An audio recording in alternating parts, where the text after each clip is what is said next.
내 인생의 풍랑 속에서란 제목으로 하는 말씀을 전하겠습니다. 예수님은 전능하시고 전지하신 하나님의 아들이십니다.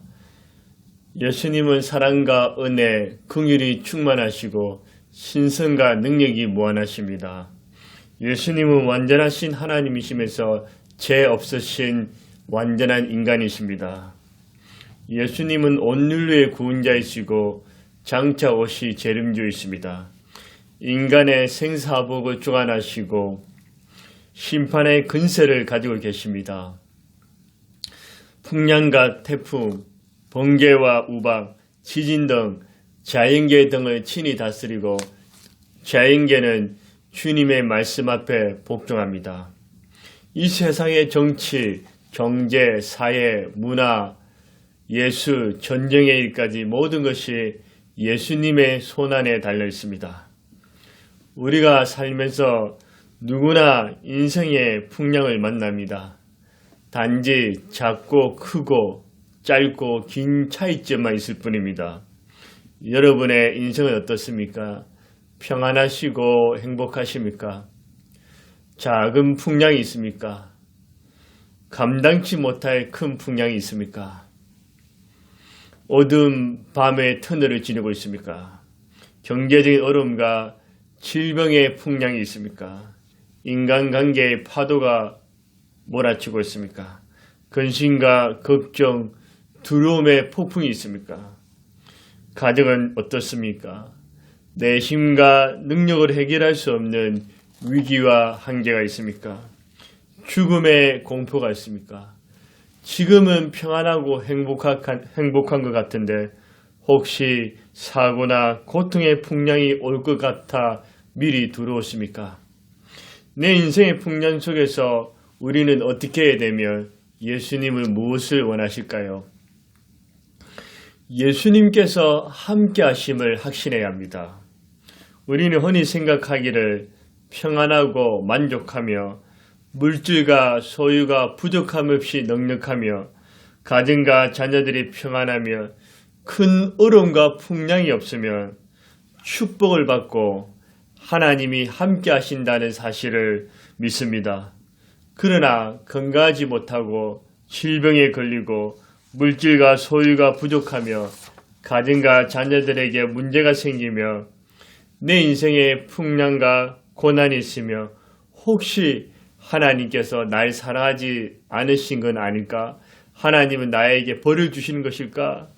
하나님이 함께 하지 않는 건 아니실 거라 그렇게 고민합니다. 과연 하나님께서 살아계신다면 어떻게 나에게 이런 큰 시험과 풍랑을 주실까 하고 절망하고 낙심합니다. 갈릴리 바다의 특징은 어떻습니까? 평소는 고요하고 잠잠하지만 갑자기 예상치 못한 돌풍이 불어서 배가 파손되고 어부들은 큰 난간과 죽음의 위험에 빠뜨리기도 합니다. 오늘 본문에서도 바다에서는 베테랑이었고 잔뼈가 굵었던 제자들이었지만 전혀 예상치 못했던 바다에 큰 놀이 일어나서 배가 물결에 덮이게 되었고 곧 뒤집히기 직전이었습니다. 여전히 바람과 파도가 매섭게 몰아치고 있었습니다. 이때 제자들은 이제 죽었구나, 망했구나, 끝났구나, 우리가 예수님을 믿고 따른 것이 이렇게 허무하게 끝난단 말이야. 그렇게 두려워 떨면서 녹초가 되었습니다. 우리는 이런 질문을 던질 수 있습니다. 예수님이 살아계시고 함께 하신다면 제자들이 왜 풍랑을 만나야 합니까? 이런 죽음의 공포를 겪어야 합니까? 이렇게 큰 시험을 받아야만 합니까?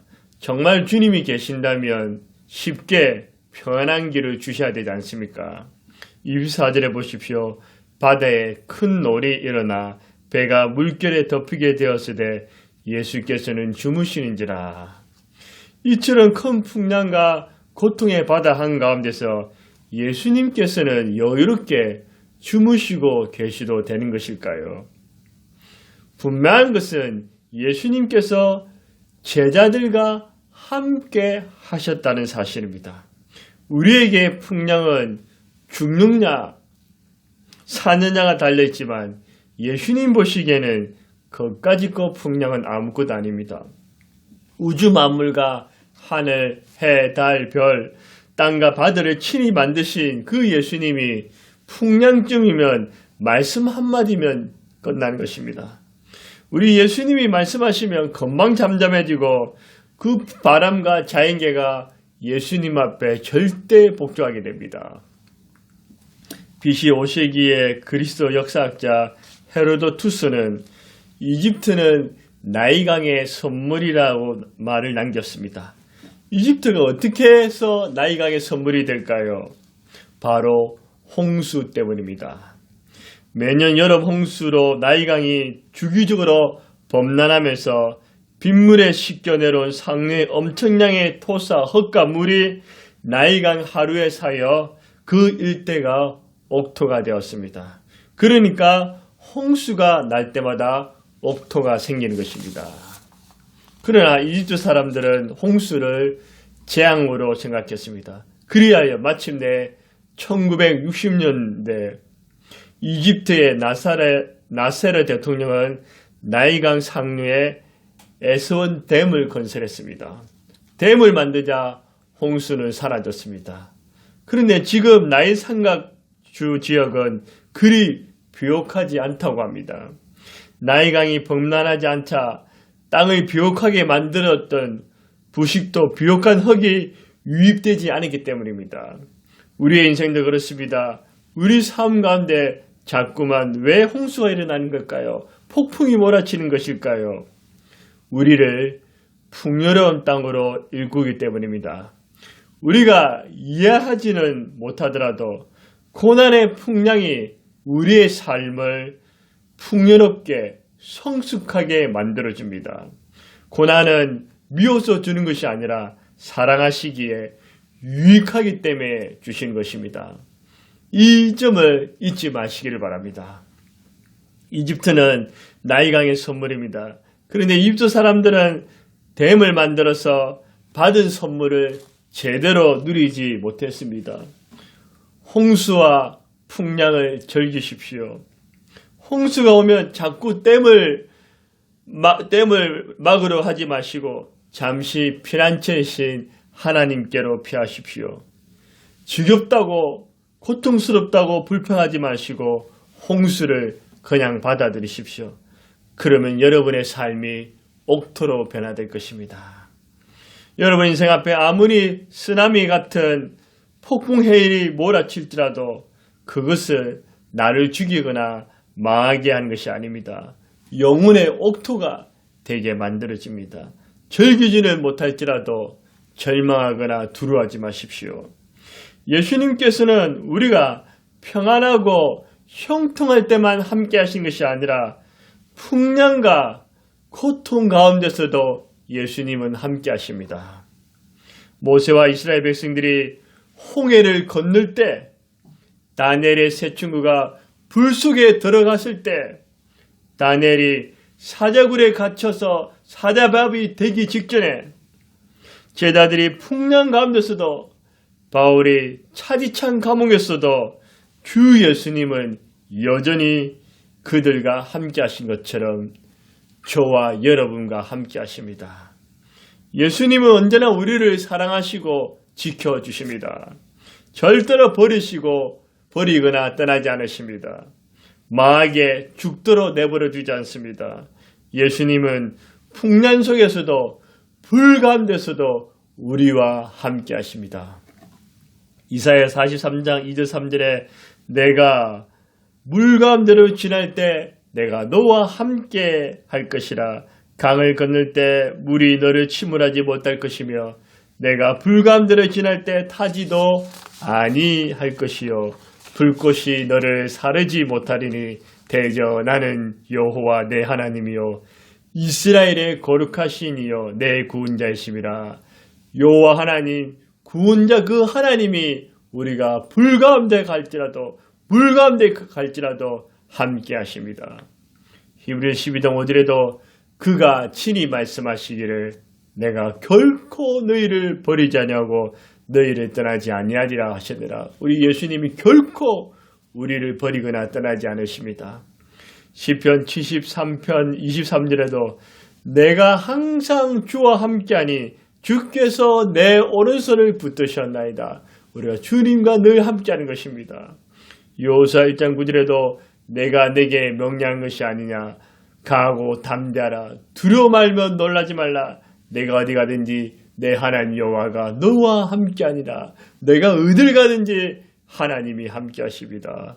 내 인생의 평안 속에서도 예수님이 함께하시고 풍랑 속에서도 예수님이 함께하심을 확신하세요.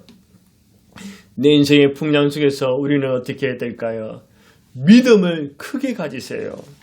우리가 평안하고 축복받을 때, 기도 응답과 신령한 체험할 때는 믿음이 충만해지고 커지는 것 같은데 문제가 커지고 고통을 당하며 기도 응답과 구원의 역사가 없고 거센 풍랑이 불어닥칠 때는 금방 믿음이 식어져서 불안하고 초조해합니다. 제자들은 예수님께서 병든 자를 고치시고 죽은 자를 살리시며 배고픈 무리를 먹여주실 때 놀라운 일을 행하실 때 그때는 믿음이 충만했지만 지금 갈릴리 바닷가에서 풍랑을 맞았을 때는 믿음이 전혀 없는 것은 아닌데 믿음이 작아져 버렸습니다. 그래서 예수님께서 말씀하셨습니다. 믿음이 작은 자들아. 이 말씀은 평소에 믿음을 크게 가지란 말씀입니다.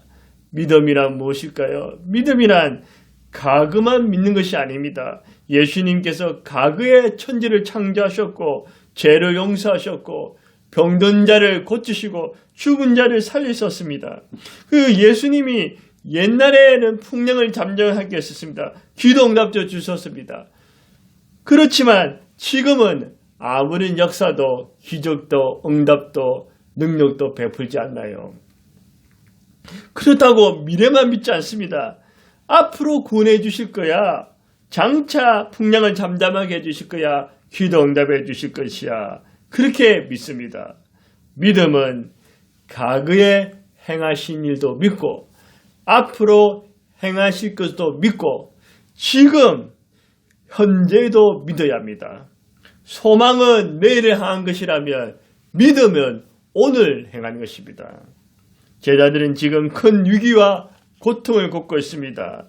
제자들은 지금 누가 옆에 계십니까? 예수님이 옆에 계심에도 불구하고 현재의 믿음을 보지 못하고 과거만 붙잡고 예수님을 믿지 못했습니다.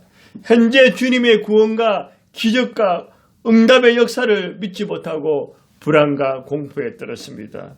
이런 제자들에게 예수님께서 내가 너희와 함께 있지 않느냐? 너희들 지켜주지 않느냐? 믿음이 작은 자들하고 예수님이 말씀하셨습니다. 믿음이란 과거에만 집착하지 않고 미래만 바라지 않습니다. 과거를 끌어올리고 미래를 앞당겨서 지금, 현재, 오늘 주님이 역사하시고 응답하시고 구원하시고 축복해 주심을 믿습니다. 고난과 풍랑은 우리의 믿음을 테스트하는 것입니다. 폭풍 가운데서 믿음이 없이 원망하고 불평하고 낙심할 것인가? 믿음은 있지만 작은 믿음 때문에 힘들어하고 괴로워할 것인가? 큰 믿음을 가지고 평안하며 담대할 것인가 알 수 있습니다. 풍랑이 지나칠마다 예수님이 원하시는 것은 큰 믿음을 가진 것입니다. 믿음이 커지면 웬만한 고난과 풍랑은 끄떡하지 않습니다. 불안해하거나 두려워하지 않고 주님을 굳게 의지합니다. 주님이 함께 하시고 도와주시고 버리지 아니하심을 믿습니다. 히브리서 10장 38절에 나의 의인은 믿음으로 말미암아 살리라. 또한 뒤로 물러가면 내 마음이 그를 기뻐하지 아니하리 하시니라. 의인은 믿음으로 삽니다. 뒤로 물러가는 것이 아니라 앞으로 전진해야 합니다. 히브리서 11장 6절에도 믿음이 없이는 하나님을 기쁘시게 하지 못하나니 하나님께 나아가는 반드시 그가 계신 것과 또한 그가 자기를 찾는 자들의 상 주심을 믿어야 할지니라. 믿음이 없이는 하나님을 기쁘시게 하지 못합니다. 믿음이 있어야지 하나님을 기쁘시게 해드립니다. 그 믿음이란 하나님이 살아계시고 나에게 상 주심을 믿는 것입니다. 베드로전서 1장 7절에도 너희 믿음이 확실하면 불로 연단하여 없어질 검보다 더 귀하여 예수 그리스도 나시다 하실 때 칭찬과 영광과 존귀를 얻게 할 것이니라. 믿음이 확실합니다. 믿음은 불로 연다는 검보다 더 귀합니다. 믿음이 클 때 예수님이 칭찬하신다고 하셨습니다. 마태복음 8장 13절에도 예수께서 백부장에 이르시되 가라 내 믿음대로 될지어다 하시니 그 즉시 하인이 나으니라. 예수님께서 백부장에게 이스라엘에 이만한 믿음을 보지 못했다고 칭찬하셨고 내 믿음대로 되라 할 때 백부장의 하인은 그 병에서 치유받습니다. 믿음을 크게 가지면 내 인생의 풍랑 속에서도 주님이 함께 하심을 믿습니다. 고통 가운데 구원해 주실 것을 확신합니다. 어떤 상황에서도 감사와 찬송과 영광을 주님께 돌립니다. 주님의 선하심과 인자하심을 의심하지 않고 신뢰합니다. 내 인생의 풍랑 속에서 믿음이 없거나 믿음이 작은 것이 아니라 큰 믿음을 소유하시기를 주의 이름으로 축복합니다. 내 인생의 풍랑 속에서 우리는 어떻게 합니까? 항상 깨어 기도해야 합니다. 여러분 항상 깨어 기도하십니까? 기도가 늘 잘 되는 것이 좋겠지만 기도가 잘 안 될 때도 있습니다. 그럼에도 불구하고 아무리 피곤하고 바쁘고 기도가 잘 되지 않아도 내 삶이 평안할 때라도 항상 주의 이름을 부르면서 깨어 기도하셔야 합니다. 이것이 주님께서 원하시는 것입니다. 깨어 기도하면 주님이 들으시고 응답하십니다. 마귀가 한 길로 왔다가 7길로 도망갑니다. 시험의 자리가 은총의 자리로 바뀝니다. 어떤 풍랑도 이겨낼 수 있는 힘과 담담이 생깁니다. 문제를 문제로 보지 않고 기회로 봅니다. 원망과 불평 대신 감사와 찬송이 나오고 근심과 걱정 대신 평안과 만족이 찾아옵니다. 예수님의 이름을 부르면서 항상 깨어 기도하면 예수님이 나와 함께 하심을 확신합니다. 지혜가 생기고 주님의 뜻을 분별하며 행할 수가 있습니다. 한두 번은 깨어 기도하는 거 할 수 있습니다. 그러나 늘 깨어서 기도한다는 것은 쉽지가 않습니다. 그럼에도 매일 깨어 기도해야 됩니다. 쉬지 말고 기도해야 합니다. 평안할 때도 깨어 기도하십시오. 고난이 있을 때도 깨어 기도하십시오. 풍요로울 때도 기도하십시오. 가난할 때도 기도하십시오. 코로나19가 잠잠할 때도 기도하십시오. 코로나19가 재확산이 되어도 항상 깨어서 기도하십시오. 제자들은 비록 믿음이 적어서 두려워 떨었지만 그래도 인생의 풍랑을 만났을 때 예수님을 부르면서 깨어 기도하고 간절히 주님을 찾았습니다. 만약에 제자들이 깨어 기도하지 아니하였더라면 주님을 찾지 아니하였더라면 풍랑 속에 가라앉거나 더 큰 위험을 걷게 되었을 것입니다. 제자들이 깨어 기도했기에 예수님이 도와주셨습니다. 25절에 보십시오. 그 제자들이 나와 깨우며 주여 구원하소서, 깨우고 주여 구원하소서, 깨우며 주여 구원하소서, 우리가 죽겠나이다. 깨어서 기도할 때 예수님께서 바람과 바다를 잠잠케 하는 놀라운 기적을 행하신 것입니다. 성경은 우리가 깨어 있을 것을 강조합니다. 마태복음 24장 42절에도 그런저 깨어 있으라. 마태복음 25장 13절에도 그런저 깨어 있으라. 마태복음 26장 41절에도 시험에 들지 않게 깨어 기도하라. 누가복음 21장 36절에도 이러므로 너희는 장차 올 모든 일을 능히 피하고 인자 앞에 서도록 항상 깨어 기도하며 깨어 있으라 하시니라. 예수님이 께서 항상 깨어 기도하라고 말씀하셨습니다. 데살로니가서 5장 17절에도 쉬지 말고 기도하라. 항상 깨어 기도해야 하고 풍랑을 만날 때는 더욱 간절히 깨어 기도하십시오. 우리 인생은 평안하고 고요하면 잘 나갈 때도 있지만 바다의 풍랑이 언제 어디서 어떻게 일어날지 모르는 것처럼 언젠가는 일어나게 되어 있습니다. 우리의 생에 있어서 바람과 파도, 풍랑의 크기가 작거나 크거나 짧거나 긴 차이점만 있지 누구에게나 찾아옵니다. 이미 찾아오신 분도 있고 앞으로 찾아오실 분도 있습니다. 그렇지만 아무것도 불안하거나 염려하지 마십시오. 두려워하거나 떨지 마십시오. 미리 겁먹지 마십시오. 풍랑이 없을 때도 풍랑이 있을 때도 풍랑을 주관하시는 주 예수님께서 함께 하심을 확신하세요. 믿음이 없거나 믿음이 적어서 불안에 떨지 말고 믿음을 크게 가지세요. 한두 번 깨어 기도하는 것이 아니라 항상 깨어서 기도하십시오. 그래서 풍랑을 두려워하거나 풍랑에 끌려가는 것이 아니라 예수님과 함께 풍랑을 타고 더 높고 깊은恩宠과 축복과 그 하나님의 그 은혜 가운데 나아가시기를 주의 이름으로 축원합니다.